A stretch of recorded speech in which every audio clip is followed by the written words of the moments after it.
আসসালামু আলাইকুম। আশা করছি আপনারা সবাই আল্লাহ তাআলার অশেষ রহমতে ভালো আছেন। আমরা আজকে কি বিষয় নিয়ে কথা বলবো সেটা আপনারা অলরেডি বুঝতেই পারছেন। হ্যাঁ, পার্টস অফ স্পিচের সবচাইতে গুরুত্বপূর্ণ যে টপিকটা আছে সেটা হচ্ছে নাউন। আমরা নাউন নিয়ে টোটাল 3টা ভিডিও করব। আজকে প্রথম ভিডিওতে থাকছে নাউন অ্যান্ড ইটস ক্লাসিফিকেশন।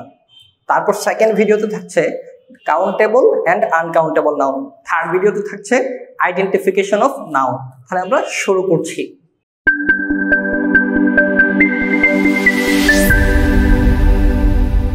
আচ্ছা, নাউনের সঙ্গে আমরা কি শিখেছি? যে কোনো কিছু নামকেই নাউন বলে, ছোটবেলা থেকে আমরা শিখে আসছি। তো আমরা এটা কিভাবে বলতে পারি একটু ভেঙে যদি বলি, যে ওয়ার্ড দ্বারা কোনো ব্যক্তি, বস্তু, স্থান, কোনো পদার্থের গুণাবলী ইত্যাদি এ সমস্ত কিছুর নাম বোঝায় তাকে কি বলে? নাউন বলে। তো যদি বলে একজন ব্যক্তির নাম যেমন আকাশ, এটা নাউন। যদি বলি বস্তু যেমন হচ্ছে পেন, এটাও নাউন। স্থানের নাম যদি বলা হয় ঢাকা, ঢাকা এটাও নাউন। যদি কোনো গুণাবলীর কথা বলা হয় গুণাবলীর নাম, অথবা কোনো দোষের নাম, আমরা গুণের একটা নাম বলি সেটা হচ্ছে অনেস্টি, অনেস্টি ইত্যাদির নামকে আমরা কি বলছি?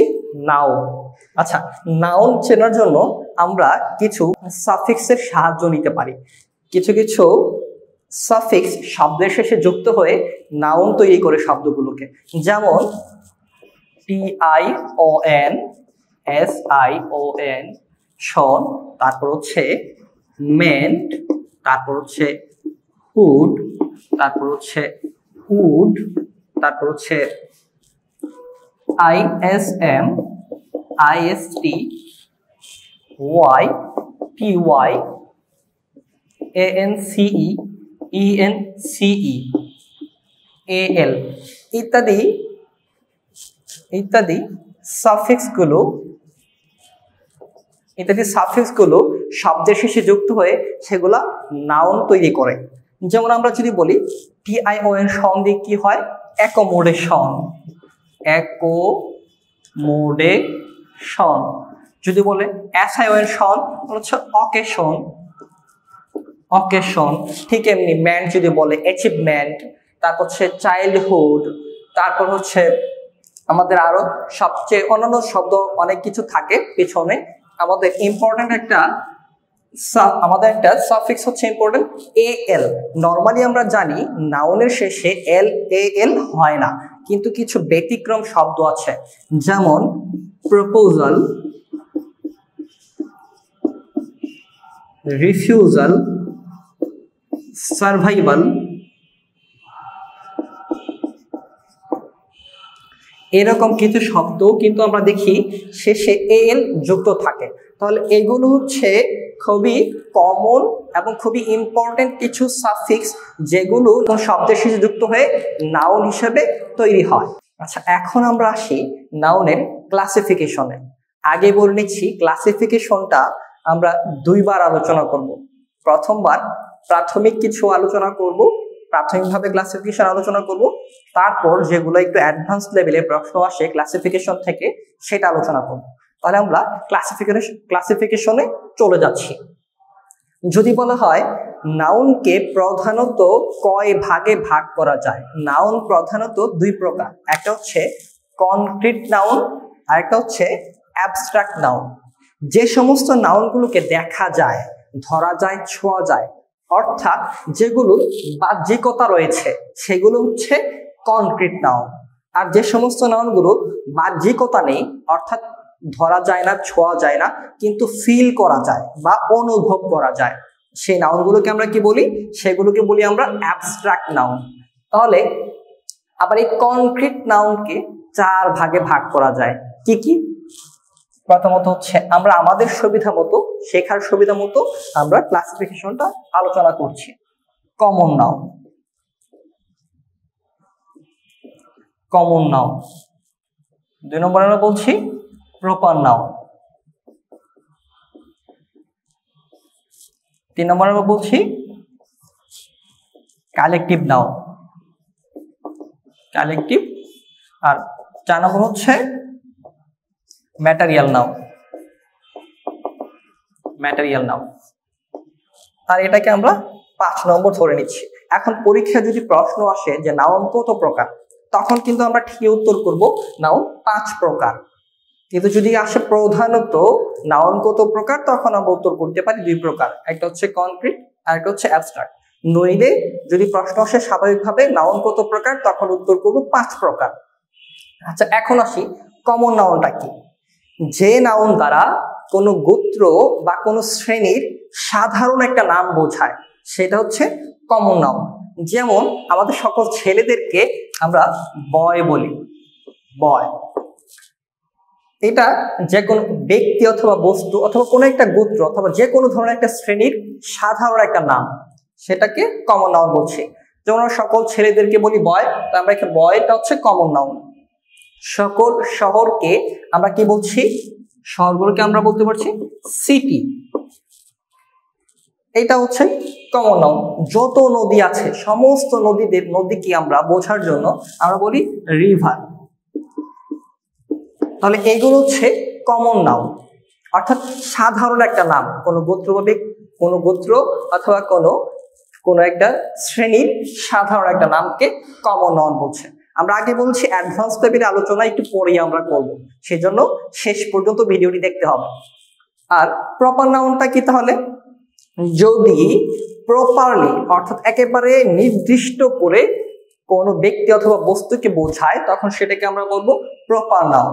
যেমন আমরা বয় বললে অনির্দিষ্টতা বোঝাচ্ছে এখানে, এটা কমন নাউন। কিন্তু যদি বলি বয় হচ্ছে আকাশ অথবা রনি অথবা সাব্বির, আমরা বললাম রনি, তাহলে নির্দিষ্ট করে অথবা স্পেসিফিক করে অথবা প্রপারলি একজনকে বোঝাচ্ছে, সেটা হচ্ছে প্রপার নাউন। এখন যদি একটা সিটির কথা বলে, আমরা ঢাকার কথাই বলি, নির্দিষ্ট করে একটা সিটির কথা বলছে, অথবা ময়মনসিংহ অথবা কুমিল্লা, ঢাকা নির্দিষ্ট করে বলছে অথবা প্রপারলি বলছে, এটা হচ্ছে প্রপার নাউন। রিভার যেমন পদ্মা, তাহলে এটাও কি হচ্ছে প্রপার নাউন। তাহলে কালেক্টিভ নাউনটা কি? কালেক্টিভ নাউন হচ্ছে এখানেও ব্যক্তি কোনো একটা শ্রেণী অথবা কোনো একটা গোত্রের সমষ্টিকে বোঝাবে, সামষ্টিকভাবে সবাইকে একসাথে বোঝাবে। এখানে কোনো ব্যক্তি একসাথে অনেকগুলো ব্যক্তি আছে অথবা অনেকগুলো বস্তুর একসাথে সমষ্টি, সেটা হচ্ছে কালেক্টিভ নাউন। যেমন আমরা বলতে পারি কমিটি, এখানে কি বোঝাচ্ছে? একসাথে অনেকগুলো ব্যক্তি আছে, সামষ্টিকভাবে আছে। আমরা এখানে বলতে পারি কমিটি, আমরা বলতে পারি ক্লাস, আর্মি, নেভি ইত্যাদি। এগুলো দিয়ে কি বোঝাচ্ছে? শব্দগুলো দিয়ে একটা সমষ্টিকে বোঝাচ্ছে। ক্লাসের মধ্যে অনেকগুলো ব্যক্তি আছে, সবার অনেকগুলো স্টুডেন্ট আছে, সবার সমষ্টিকে একসাথে বোঝাচ্ছে। একসাথে সকল আর্মিকে বোঝাচ্ছে। নেভিতে যারা আছে সবাইকে একসাথে বোঝাচ্ছে। এটাকে আমরা কি বলছি? কালেকটিভ নাউন বা সমষ্টিবাচক বিশেষ্য। আর ম্যাটেরিয়াল নাউনটা কি? যে নাউনকে গণনা করা যায় না, পরিমাপ করা যায়, সেগুলো হচ্ছে ম্যাটেরিয়াল নাউন বা উপাদানবাচক বিশেষ্য।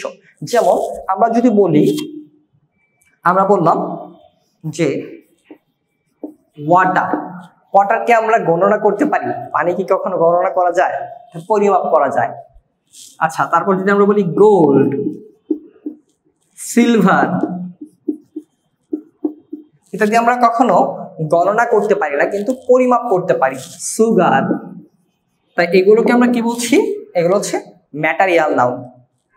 আচ্ছা, তাহলে অ্যাবস্ট্রাক্ট নাউনটা কি? আমরা আগে বলেছি যার কোনো বাহ্যিকতা নেই। বাহ্যিকতা নেই মানে কি? দেখা যাবে না, কিন্তু সেটা ফিল করা যাবে। যেমন দোষ গুণের নাম বা এমন কোনো বিষয় যেটা দেখা যায় না, যেমন honesty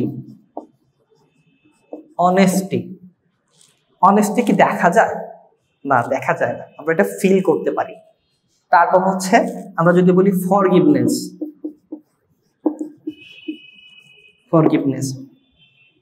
kindness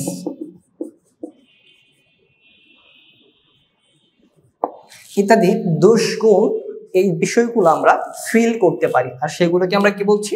abstract noun.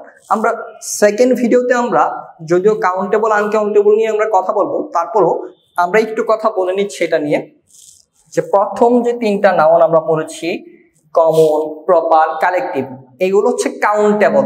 Countable মানে কি, যেগুলো গণনা করা যায়। আর শেষ দুইটা অর্থাৎ ম্যাটেরিয়াল আর হচ্ছে অ্যাবস্ট্রাক্ট নাউন, এই দুইটা হচ্ছে আনকাউন্টেবল নাউন, অর্থাৎ এগুলাকে গণনা করা যায় না। আচ্ছা, তাহলে আমরা কি শিখলাম এখন এতক্ষণে? আমরা একটু প্র্যাকটিস করে দেখি আমরা পারি কিনা। আচ্ছা, এতক্ষণ আমরা ক্লাসিফিকেশন থেকে স্বাভাবিকভাবে যা শিখেছি তা থেকে আমরা কিছু প্র্যাকটিস করব, দেখি আমরা বুঝতে পেরেছি কিনা।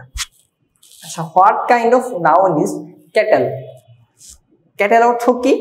আমাদের অর্থগুলো জানতে হবে। ক্যাটেল অর্থ হচ্ছে গবাদি পশুর পাল অথবা গবাদি পশুর সমষ্টি, একটা বহরকে বোঝাচ্ছে, পালকে বোঝাচ্ছে। তাহলে সমষ্টিগতভাবে গবাদি পশুকে বোঝাচ্ছে, সমষ্টিবাচক। তাহলে এটা কোন নাউন হবে? অবশ্যই কালেকটিভ নাউন হবে। আচ্ছা, সেকেন্ড কোয়েশ্চন দেখি, which of the following is proper noun? Proper noun মানে কি? প্রপারলি বা নির্দিষ্ট করে কোনো নাম বোঝাবে। তাহলে এখানে দেখি কার, ফার্স্ট, রেইন, রবীন্দ্রনাথ।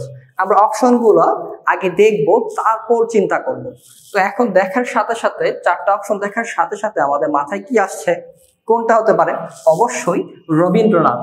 কেননা রবীন্দ্রনাথ হচ্ছে একটা মানুষের নির্দিষ্ট বা স্পেসিফিক একজনের নাম, তাই এটা হচ্ছে প্রপার নাউন।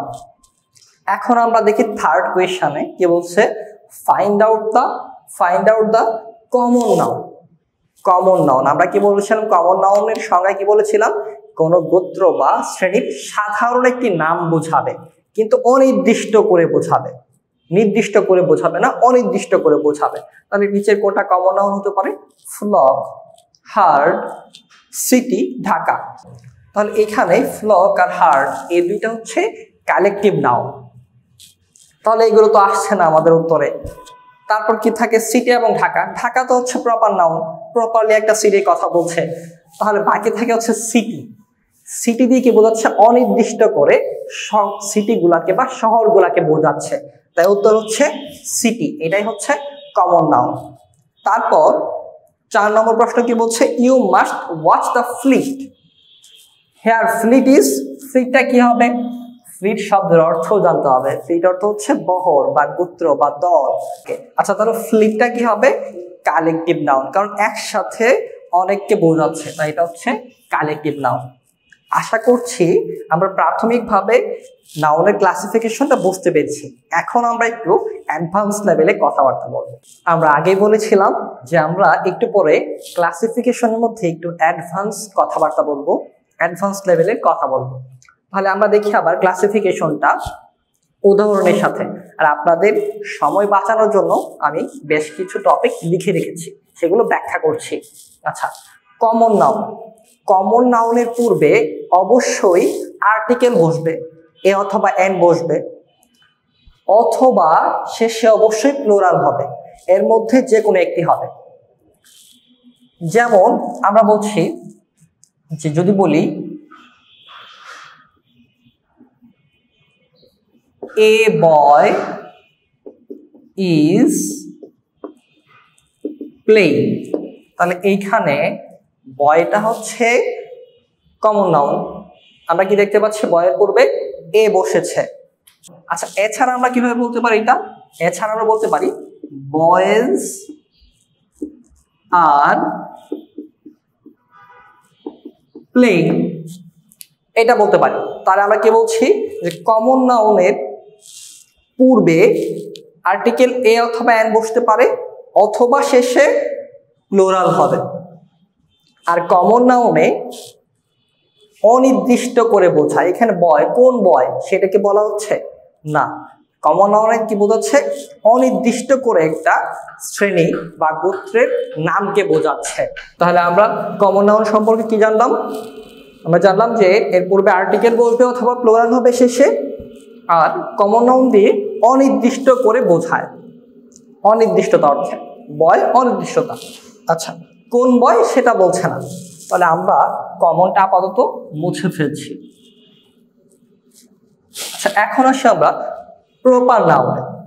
প্রপার নাউনে কি বোঝায়? আমি বলেছি আগে যে প্রপারলি বা নির্দিষ্ট করে কারো নাম বোঝাবে। প্রপার নাউনে, প্রপার নাউনের শুরুতে অবশ্যই ক্যাপিটাল লেটার থাকবে। যেমন আমি যদি বলি আকাশ ইজ এ স্টুডেন্ট, আকাশ একজন ছাত্র, তাহলে এখানে আকাশটা আমরা যদি এইভাবে লিখি তাহলে এটা কি কারেক্ট হবে? না, অবশ্যই না।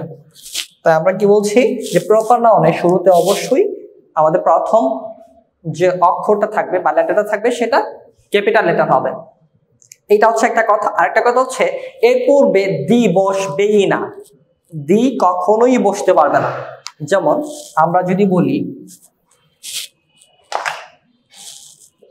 Nazrul is the Byron of Bangladesh. আমরা জানি বাইরন হচ্ছে একজন কবি এবং নজরুল একজন কবি, এটা প্রিভিয়াস ইয়ারে পরীক্ষায় আসছে। তো এইখানে দেখুন বাইরন একটা নির্দিষ্ট মানুষের নাম বোঝাচ্ছে না, প্রপার নাউন হওয়ার কথা, কিন্তু এর আগে দা হওয়ার কারণে সেটা হয়ে যাচ্ছে কমন নাউন। আমরা কি বুঝতে পারছি? আমরা বলেছি যে কখনোই প্রপার নাউনের পূর্বে দি বসবে না, কিন্তু যদি কখনো বসলে সেটা আর প্রপার থাকবে না, সেটা কি হয়ে যাবে? কমন নাউন হয়ে যাবে। আর একটা কথা বলেছি এখানে প্লুরাল করা যাবে না, কখনোই প্রপার নাউনে প্লুরাল ইউজ করা যাবে না। আমরা আগে যে বলেছিলাম যে আকাশ ইজ এ স্টুডেন্ট, আমরা কি বলতে পারি যে আকাশ ইজ এ স্টুডেন্ট? না, এটা কখনো বলতে পারি না।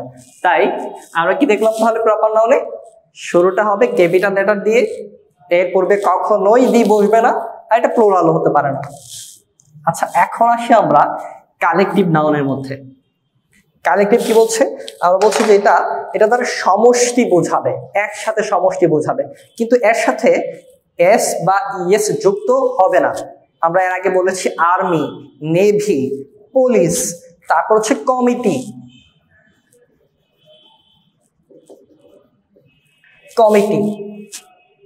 তাহলে আমরা এটার সাথে কমিটিস বলতে পারি না কখনো, এর সাথে কি হয় না কখনো এস বা ইএস যুক্ত হবে না। আর এরপর ভার্বটা কি হবে? ভার্ব সবসময় কি হবে? সিঙ্গুলার হবে। যেমন আমরা বলতে পারি দ্য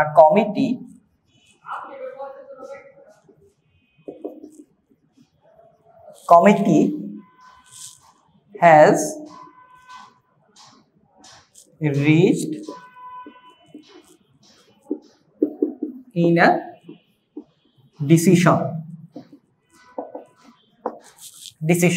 তাহলে এখানে কি হচ্ছে?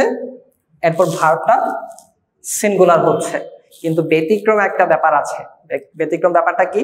যদি কখনো কালেকটিভ নাউনে ভাঙন বোঝায় তখন ভার্বটা আবার প্লুরাল হবে। যদি আমরা বলি the committee war divided in their decision, এখন কি হচ্ছে? কমিটিতে মত পার্থক্য দেখা দিয়েছে, অর্থাৎ এটা কালেকটিভ নাউনের ভাঙন বোঝাচ্ছে, তখন কি হবে? তখন ভার্বটা আবার প্লুরাল হয়ে যাবে। এই হচ্ছে একটু ব্যতিক্রম বিষয় কালেকটিভের মধ্যে।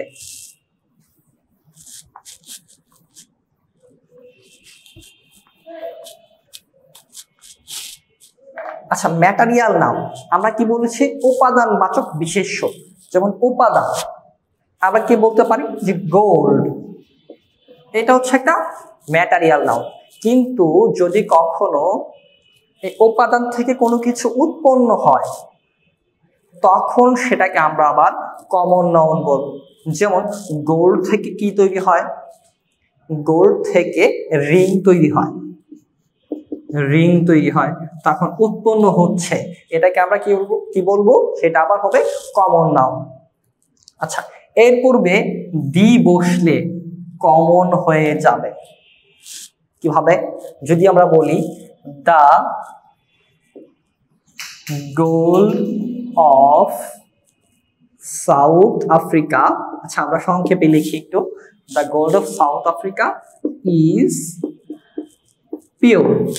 আচ্ছা এইখানে গোল্ড এটা তো একটা উপাদান, কিন্তু এর পূর্বে দি বসার কারণে এটা কি হয়ে যাচ্ছে, এটা হয়ে যাচ্ছে তখন কমন নাউন। আমরা বলছি এর পূর্বে কি বসা যাবে না, দি বসা যাবে না, দি বসতে কমন হয়ে যাবে।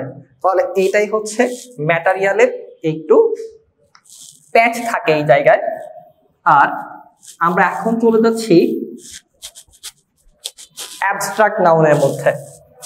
আচ্ছা অ্যাবস্ট্রাক্টে আমরা কি বলেছি, যেটা ফিল করা যায়, যেটা দেখা যায় না, ছোঁয়া যায় না, অর্থাৎ যার বাহ্যিকতা নেই। যেমন আমরা বলেছি ফরগিভনেস, অনেস্টি, কাইন্ডনেস ইত্যাদি গুণাবলীর কথা আমরা বলেছি, সেগুলো হচ্ছে অ্যাবস্ট্রাক্ট নাউন। ব্যতিক্রমটা কি এখানে, যদি the plus abstract plus of হয় তখন সেটা কি হয়ে যাবে, সেটা হয়ে যাবে তখন কমন নাউন।